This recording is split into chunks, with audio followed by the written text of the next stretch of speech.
Army act भी मंजूर, सब शकूक दूर। कौमी असम्बली ने 27वीं आईनी तरमीम के बाद आर्मी एक्ट 2025 की मंजूरी दे दी। Army chief of defence forces भी होंगे। ओहदे की मुद्दत 5 साल होगी। वफाकी वजीर कानून आज़म नज़ीर तारा ने कहा कि वजीर आज़म चीफ ऑफ डिफेंस फोर्सेस की तैनाती करेंगे। इन तकर्री की मुद्दत उस दिन से शुरू होगी जब तैनाती होगी। 27 नवंबर से chairman joint chief of staff इस कमेटी का ओहदा खत्म हो जाएगा। मुजव्विज़ा आर्मी एक्ट के मुताबिक आर्मी चीफ का बतौर चीफ ऑफ डिफेंस फोर्सेस नया नोटिफिकेशन जारी होगा। नए नोटिफिकेशन के बाद आर्मी चीफ की मुद्दत दोबारा शुरू होगी। वजीर आजम आर्मी चीफ ऑफ डिफेंस की सिफारिश पर कमांडर नेशनल स्ट्रेटेजिक कमांड तैनात करेंगे। कमांडर नेशनल स्ट्रेटेजिक कमांड की मुद्दत मुलाजमत 3 साल होगी।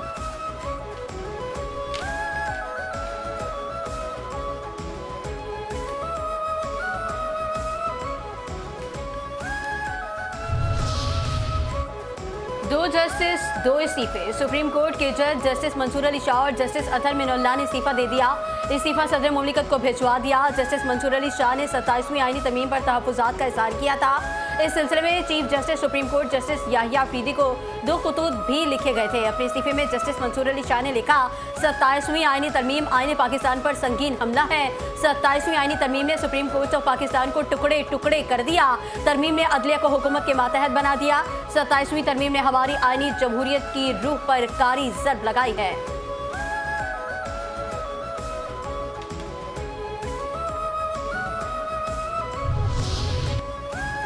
सदर साहिब मेरा इस्तीफा मंजूर करें। जस्टिस अतहर मिनुल्लाह ने साल सफात पर मुश्तमिल इस्तीफा सदर मुमलिकत को इरसाल कर दिया। लिखा, जिस आइन के तहफ़्फ़ुज़ का हल्फ उठाया था वो अब बाकी नहीं रहा। 11 साल कबल जज के तौर पर हल्फ उठाया था। हमेशा आइन की पासदारी का अहद किया। आईनी तरमीम ने साबित किया कि आइन अपनी रूह खो चुका है। आज हल्फ मुझे इस्तीफा देने पर मजबूर कर रहा है। 27वीं तरमीम से मुतालिक चीफ जस्टिस को तफसीली ख़त लिख चुका हूँ। नहीं समझता कि इस्तीफे में इनका दोबारा तस्करा करने की ज़रूरत है। बड़ी तरमीम खास दस्तखत। सदर मुमलिकत आसिफ अली जरदारी ने 27वीं आईनी तरमीम के बिल पर दस्तखत कर दिए। सदर मुमलिकत के दस्तखत के बाद ये बिल अब आइन का हिस्सा बन गया। सेनेट ऑफ पाकिस्तान ने 27वीं आईनी तरमीम का गज़ट नोटिफिकेशन भी जारी कर दिया। सेनेट ने 27वीं आईनी तरमीम की नई तरमीम को 2/3 अक्सरियत से मंजूर किया था।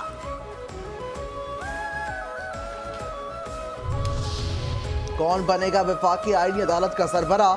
वफाकी आईनी अदालत का सरबरा जस्टिस अमीनुद्दीन को बनाए जाने का इम्कान। जस्टिस अमीनुद्दीन इस वक्त आईनी बेंच के सरबरा हैं। वो इस माह के आखिर में रिटायर हो रहे हैं। जस्टिस अमीनुद्दीन ने 30 नवंबर को ओहदा से रिटायर होने का कहा है।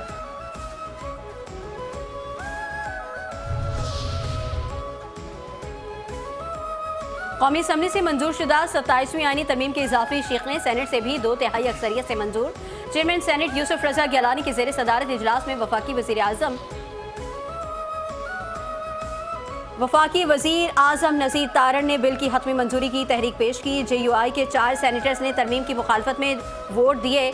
सेनेटर सैफुल्ला अबड़ो और सेनेटर अहमद खान ने तरमीम के हक में वोट दिया। PTI का ऐवान में एहतजाज, शोर शराबा, स्पीकर डायस के सामने धरना, ऐवान से वॉक आउट। आर्टिकल 6 गद्दारी से मुतालिक है। अगर कोई ताकत से आइन को पामाल करता है, आर्टिकल 6 के मुर्तकिब अफराद को कोई अदालत तौसीक नहीं देगी। आज़म नज़ीर तारा ने वाज़ेह किया कि चीफ जस्टिस ऑडिटर जनरल के हल्फ चीफ जस्टिस ऑफ पाकिस्तान लेंगे।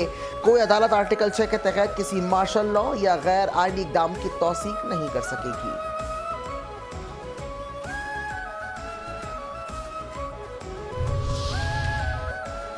सेनेट में सेनेटर अली जफर की हुकूमत पर कड़ी तनकीद। कहा, हमने कहा था जल्दबाजी ना करें, गलतियां निकलेंगी। जब 27वीं तरमीम असम्बली पहुंची तो पता चला बहुत गलतियां हैं। आप सबने ताली बजाकर साबित किया ये झूठ और फरेब की सियासत के साथ खड़े हैं।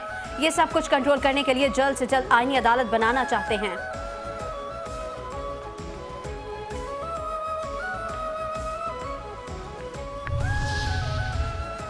नायब वजीर आज़म और सेनेटर सागदार ने कहा है कि तहरीक इंसाफ भूल गई कैसे जल्दी में असम्बली तोड़ी गई। जब अदम एतमाद हुआ तो उन्होंने असम्बली तोड़ दी थी। आर्टिकल 63 खुद ब खुद तो अप्लाई नहीं होगा। किसी मेंबर ने ज़मीर के मुताबिक वोट कास्ट किया तो वो काउंट होगा। आइन और कानून के मुताबिक वो वोट काउंट होना चाहिए।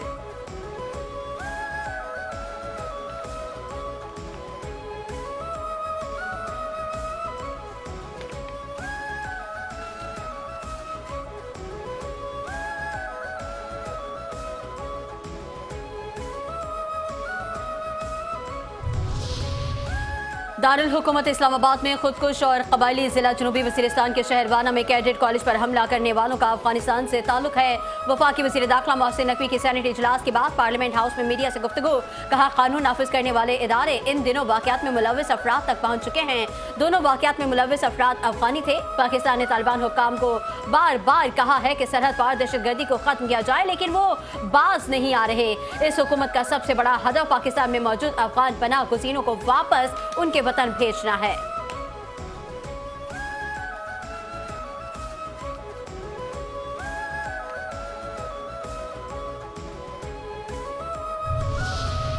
हो गई पहचान, हमलावर निकला अफगान। इस्लामाबाद कचहरी धमाके के खुदकुश हमलावर की शनाख्त, हमलावर अफगानी निकला। सहूलतकार और हैंडलर गिरफ्तार।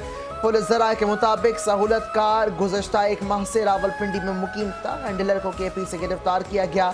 पुलिस और हसास इदारों ने भी अब तक 5 अफराद को हिरासत में ले लिया। ज़राए के मुताबिक खुदकुश हमले से कबल सहूलतकार और खुदकुश बमबार दोनों ने जुडिशल कॉम्प्लेक्स की मुतअद्दिद बार रेकी की थी ताकि हमले की मनसूबाबंदी को हतमी शक्ल दी जा सके। कैडेट कॉलेज वाना हमला होशरुबा इंकशाफात। कैडेट कॉलेज वाना पर हमला करने वाले तमाम दहशतगर्द अफगान शहरी थे। सिक्योरिटी जराये के मुताबिक हमले की मनसूबाबंदी अफगानिस्तान में हुई और इसको पाया तकमील तक पहुंचाने का हतमी हुक्म खारजी नूर वली महसूद ने दिया। दहशतगर्द पूरी कार्रवाई के दौरान अफगानिस्तान से मिलने वाली हिदायत पर अमल पैरा थे। हमले की मनसूबाबंदी खारजी जाहिद ने की। खारजी नूर वली महसूद के हुक्म पर हमले की जिम्मेदारी जैश उल हिंद के नाम से कबूल की गई।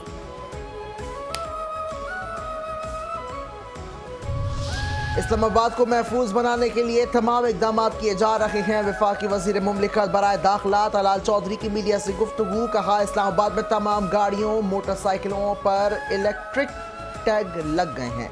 नया सर्वे सिक्योर नेबरहुड के नाम से शुरू किया जा रहा है। इस्लामाबाद की इंतजामिया को पता होगा दुकान और मकान में कौन रह रहा है।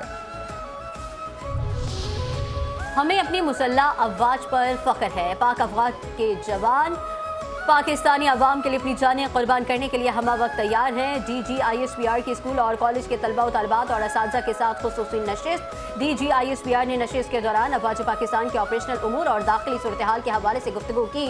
तलबा और असातिज़ा ने इस मौके पर कहा कि हमें अपनी मुसल्लह अफवाज पर फख्र है जो पाकिस्तानी अवाम के लिए अपनी जानें कुर्बान करने के लिए हम वक्त तैयार हैं।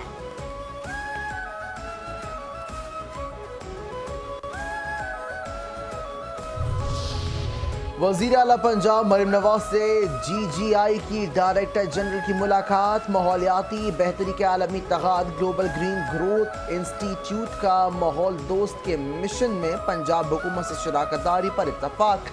मरीम नवाज के मौसमियाती बेहतरी के इक़दाम को कार्बन क्रेडिट्स में तब्दील करके ग्रीन ग्रोथ प्रोजेक्ट्स बनाने की पेशकश।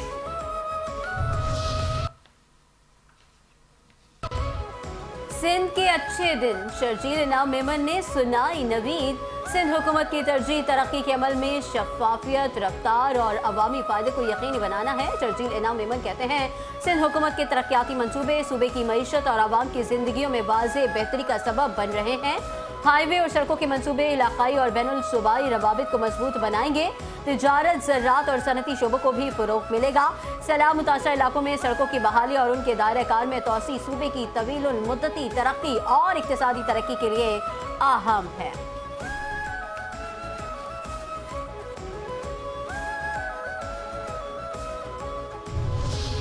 वज़ीर आला सिंध मुराद अली शाह की ज़ेर सदारत महकमा तालीम के तरक्याती मनसूबों का जायज़ा इजलास। महकमा तालीम के तरक्याती और गैर मुल्की इमदादी मनसूबों की पेशरफ का तफसीली जायज़ा। वज़ीर आला सिंध की स्कूल की तामीर नौ और अपग्रेडेशन के मनसूबों में तेज़ी लाने की हिदायत। कहा, तालीम मुल्क की तरक्की की रीढ़ की हड्डी है। तालीम पर खर्च होने वाला हर रुपया मुस्तकबिल में सरमायाकारी है। वजीर आला सिंध का गैर मुल्की इमदाद से चलने वाले मंसूबे पर पेशरफ का भी जायजा। वजीर आला सिंध की सैलाबजदा स्कूलों की तामीर में मयार बरकरार रखने की हिदायत। मुराद अली शाह ने मंसूबों की रफ्तार तेज करने और शफाफियत यकीनी बनाने की हिदायत कर दी।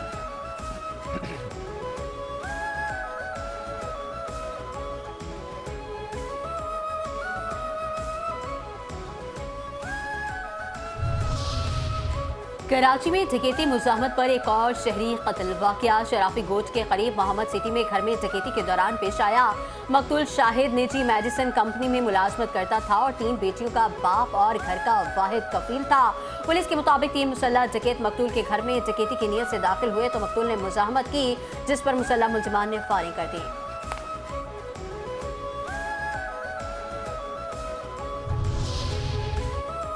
बिलावल हाउस के करीब क्या चोरी हो गया। कराची में जराइम पर काबू पाने के लिए किया गया इकदाम ही गैर महफूज हो गया।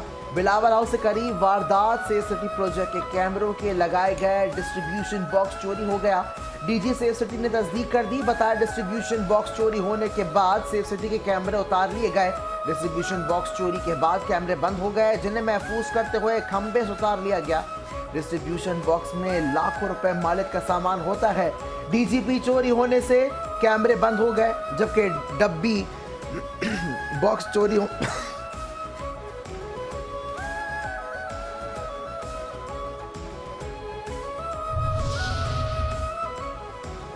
स्टील मिल सिक्योरिटी का बड़ा कारनामा, 4 साल के बच्चे का नाम एफआईआर में शामिल करा दिया। गदाब टाउन के पार्लिमानी लीडर की मजदूर रहनुमाओं के हमरा वीडियो जारी। कहा हम्माद जोकियों का नाम एफआईआर में शामिल है, वो 4 साल का बच्चा है। स्टील मिल सिक्योरिटी बौखलाहट का शिकार है। हम खड़े हैं, हम पर मजीद एफआईआर कराओ, हम पानी लेकर जाएंगे।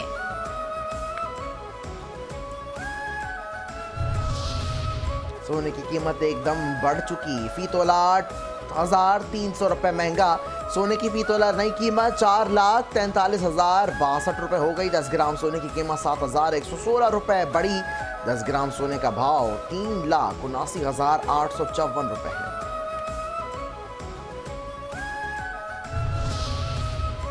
पाकिस्तान स्टॉक एक्सचेंज में कारोबारी हफ्ते के चौथे रोज भी तेजी का रुझान। 100 इंडेक्स में 2,708 पॉइंट्स का इजाफा रिकॉर्ड। इंडेक्स 1,60,944 पॉइंट्स पर बंद हुआ।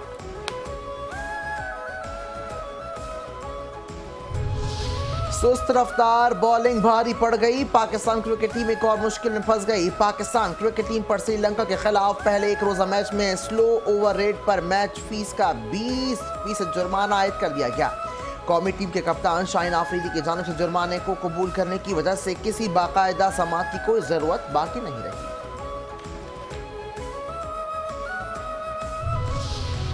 और माशाल्लाह जिम्बाब्वे क्रिकेट टीम भी पहुंच गई। जिम्बाब्वे क्रिकेट टीम 3 मुल्की सीरीज के लिए इस्लामाबाद पहुंच गई।